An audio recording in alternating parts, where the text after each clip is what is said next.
হে বন্ধুরা, আসসালামু আলাইকুম। কেমন আছেন? আশা করি আল্লাহর রহমতে সবাই ভালো আছেন। তো বন্ধুরা, আজকে নতুন একটি টপিক নিয়ে আপনাদের সামনে হাজির হয়েছি। সো আজকে যে টপিকটি নিয়ে হাজির হলাম সেটি হচ্ছে কিভাবে আপনারা ফেসবুক আইডির প্রোফাইল লক করবেন। এখন বন্ধুরা, প্রোফাইল লক করার অনেক কারণ রয়েছে, যেমন অনেক প্রাইভেসির কারণে, অনেক গোপনীয়তার কারণে, বা যে কেউ আপনার প্রোফাইলে ঢুকে আপনার ছবি, আপনার পোস্ট এগুলোর মাধ্যমে আপনাকে ক্ষতিগ্রস্ত করতে পারে, অথবা আপনার প্রোফাইলের ছবি, আপনার কোনো পোস্ট সে কপি করতে পারে। সো বিভিন্ন কারণে আপনারা ফেসবুক প্রোফাইল লক করে থাকেন। আবার অনেকে এমনিতেই চান না যে আপনার প্রোফাইলটা নতুন কেউ দেখুক, অর্থাৎ আপনার যখন ফ্রেন্ড হবে কেউ, তখনই কিন্তু আপনার প্রোফাইলটি সে আনলক দেখতে পাবে। অথবা কেউ যদি চায় যে হুট করে আপনার ফ্রেন্ড লিস্টে সে ফ্রেন্ড নেই, কিন্তু সে চাচ্ছে আপনার প্রোফাইলটা দেখার জন্য, সো আপনার প্রোফাইল যদি লক থাকে সো সে দেখতে পারবে না। সে আপনাকে ফ্রেন্ড রিকোয়েস্ট পাঠাতে হবে, অর্থাৎ তাকে আপনার অ্যাকসেপ্ট করতে হবে, তারপর সে আপনার প্রোফাইলটি আনলক দেখতে পাবে।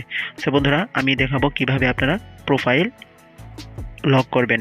সো বন্ধুরা, ভিডিওটি শুরু করার আগে একটি রিকোয়েস্ট, ভিডিওটি যদি দেখে আপনারা কিছু শিখতে পারেন, আমার ভিডিওতে একটি লাইক করে দিবেন। অ্যান্ড আপনি যদি আমার চ্যানেলে নতুন দর্শক হয়ে থাকেন, তো বন্ধুরা আমার চ্যানেলটিকে প্লিজ আপনারা সাবস্ক্রাইব করে দিবেন অ্যান্ড পাশে থাকা বেল আইকনটি বাজিয়ে দিবেন। অ্যান্ড নতুন কোন টপিকের ওপর ভিডিও চান সেটি কমেন্টে জানাবেন, আমি নেক্সট টাইম সেই টপিকের ওপর ভিডিও বানাবো। তো বন্ধুরা, আমি দেখাবো কিভাবে ফেসবুক লক করে। তো চলুন শুরু করা যাক। তো বন্ধুরা, আপনারা এই যে দেখতে পাচ্ছেন আমার একটি ফেসবুক প্রোফাইল এখানে শো হচ্ছে। সো বন্ধুরা, আপনারা দেখতে পাচ্ছেন যে এই প্রোফাইলটি কিন্তু তেমন কোনো কিছু করা নেই। বন্ধুরা, এই প্রোফাইলটি কিন্তু আনলক অবস্থায় রয়েছে। তো বন্ধুরা, কিভাবে আপনারা এই প্রোফাইলটিকে লক করবেন সেটি আমি দেখাবো। সো আমি এখান থেকে বেরিয়ে যাচ্ছি। আমি আপনাদেরকে ফার্স্ট এ টু জেড দেখাবো কিভাবে নতুনভাবে আপনারা একদম নতুনভাবে আপনারা নতুন নিয়মে এই যে ফেসবুক প্রোফাইল অর্থাৎ আইডি প্রোফাইল সেটা আপনারা লক করবেন। তো আমি এটি কেটে দিচ্ছি এখান থেকে। কেটে দেওয়ার পর বন্ধুরা, আপনারা আপনাদের অ্যাপসটি ওপেন করবেন। সিম্পলি ফেসবুক অ্যাপে আমি ক্লিক করতেছি। ক্লিক করার পর বন্ধুরা দেখতে পাচ্ছেন আমাদের ফেসবুক হোম পেজটি ওপেন হয়ে গিয়েছে বন্ধুরা। তো আপনারা দেখতে পাচ্ছেন ওপরে ডান কর্নারে 3 ডট লাইন, এখানে ক্লিক করবেন। ক্লিক করার পর বন্ধুরা আপনারা দেখতে পাচ্ছেন সি ইউর প্রোফাইল, আমার নাম অথবা আমার প্রোফাইলটা শো করতেছে। সো এখানে আপনারা ক্লিক করবেন। ক্লিক করার পর বন্ধুরা এরকম আসবে। তো আপনারা দেখতে পাচ্ছেন বন্ধুরা এই যে ডান পাশে 3 ডট লাইন, এখানে ক্লিক করবেন। ক্লিক করার পর বন্ধুরা নতুন একটি উইন্ডো শো হবে। সো বন্ধুরা এই যে এখানে দেখতে পাচ্ছেন লক ইউর প্রোফাইল অর্থাৎ লক প্রোফাইল, এখানে আপনারা ক্লিক করবেন সিম্পলি।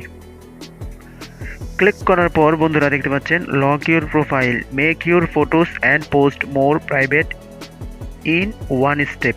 বন্ধুরা, আপনারা আপনাদের ফটো এবং পোস্টকে আপনারা লক করতে পারবেন, অর্থাৎ আপনার পুরো আইডিটিকে আপনি লক করে রাখতে পারবেন। সো বন্ধুরা এই যে দেখতে পাচ্ছেন লক ইউর প্রোফাইল, এখানে ক্লিক করে দেবেন।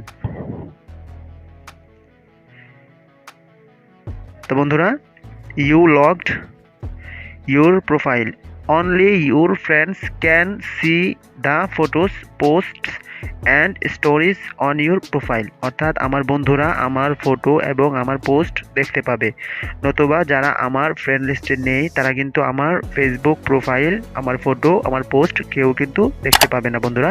তো এই যে ওকে, এখানে ক্লিক করে দেবেন। তো বন্ধুরা, আপনাদের কিন্তু ফেসবুক প্রোফাইলটি লক করা হয়ে গিয়েছে বন্ধুরা।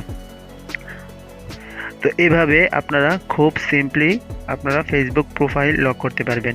তো এখান থেকে আপনি আপনার আইডি থেকে এটা দেখতে পারবেন না অথবা বুঝতে পারবেন না যে আপনার প্রোফাইলটি লক করা হয়েছে। আপনি যখন অন্য কোনো আইডি দিয়ে এই আইডিতে যাবেন তখন দেখতে পাবেন যে আপনার প্রোফাইল লক করা রয়েছে, যদি ওই আইডি থেকে আপনি ফ্রেন্ড না থাকেন তাহলে। তো বন্ধুরা, আপনারা কিন্তু বুঝতেই পেরেছেন যে এই আইডিটি কিন্তু অর্থাৎ এই আইডির প্রোফাইলটি কিন্তু লক করা হয়ে গিয়েছে। তো বন্ধুরা, আপনারা খুব সহজে এভাবে মাত্র 30 সেকেন্ড সময়ে আপনারা প্রোফাইলটি লক করে ফেলতে পারবেন। তো বন্ধুরা, ভিডিওটি শেষ করার আগে এরকম টেকনিক্যাল ভিডিও পাওয়ার জন্য আপনারা আমার চ্যানেলটিকে সাবস্ক্রাইব করবেন অ্যান্ড পাশে থাকা নোটিফিকেশন বেলটি বাজিয়ে দেবেন। তো বন্ধুরা, দেখা হবে নেক্সট কোনো ভিডিওতে। সে পর্যন্ত ভালো থাকবেন। আল্লাহ হাফেজ।